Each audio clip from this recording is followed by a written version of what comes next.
આપ સૌને મારા જય શ્રી કૃષ્ણ યુટ્યુબ ચેનલ વ્રત કથાઓમાં આપનું સ્વાગત છે। આજે આપણે આ વિડીયોમાં વીરપસલીના વ્રતની પૂજા વિધિ અને વ્રતના મહિમા વિશે જાણીએ। પવિત્ર શ્રાવણ માસના પહેલા રવિવારથી આ વ્રત શરૂ કરાય છે અને એ પછીના રવિવારે વ્રત પૂર્ણ થાય છે। જો પ્રથમ રવિવાર ન થઈ શકે તો પછીના રવિવારથી એટલે કે બીજા રવિવારથી પણ શરૂ કરી શકાય છે। બહેન ભાઈના દીર્ઘાયુ માટે અને સુખ સમૃદ્ધિ માટે આ વ્રત કરે છે। સૌ પ્રથમ ભગવાન શ્રી કૃષ્ણએ પોતાની બહેન સુભદ્રા પાસે આ વીરપસલીનું દોરું બંધાવીને વ્રત કરાવ્યું હતું। ત્યારથી આ વ્રતનું મહત્વ ઘણું વધી જાય છે। આ વ્રતમાં સૂતરનો 8 શેર એટલે કે 8 વડો દોરો બનાવી અને 8 ગાંઠ વાળવી।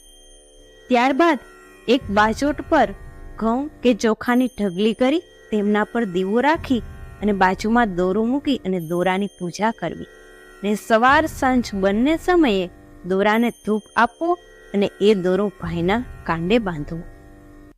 આમ આવી વિધિ 8 દિવસ સુધી કરવી અને 9મા દિવસે દોરો પીપળે બાંધવો અથવા પીપળા પાસે રાખી દેવો। જો તેમ ન કરીએ તો દોરાને પાણીમાં પણ પધરાવી શકીએ। વીરપસલીના દિવસે બહેન ભાઈના ઘરે જમવા જાય છે। બદલામાં ભાઈ બહેનને યથાશક્તિ ભેટ આપી અને આશીર્વાદ મેળવે છે અથવા તો ભાઈનો ખોબો ભરી અને અનાજ દે તે રાંધીને બહેન જમે છે। આમ આવી રીતે ભાઈના સુખની કામના કરીને પૂર્ણ શ્રદ્ધાથી કરેલ વીરપસલીના વ્રતનું ફળ અવશ્ય મળે છે। ત્યાર પછીના વિડીયોમાં આપણે વીરપસલીના વ્રતની કથા સાંભળીશું।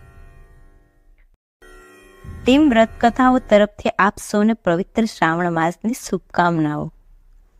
પવિત્ર શ્રાવણ માસમાં ભગવાન શિવની આરાધના માટેના વિવિધ વિડીયો તેમજ શ્રાવણ માસમાં આવનાર બધા જ વ્રતોની વિધિ, વાર્તા, આરતી, થાળ વગેરે અમારી ચેનલ વ્રત કથાઓ પર ગુજરાતી ભાષામાં ઉપલબ્ધ રહેશે।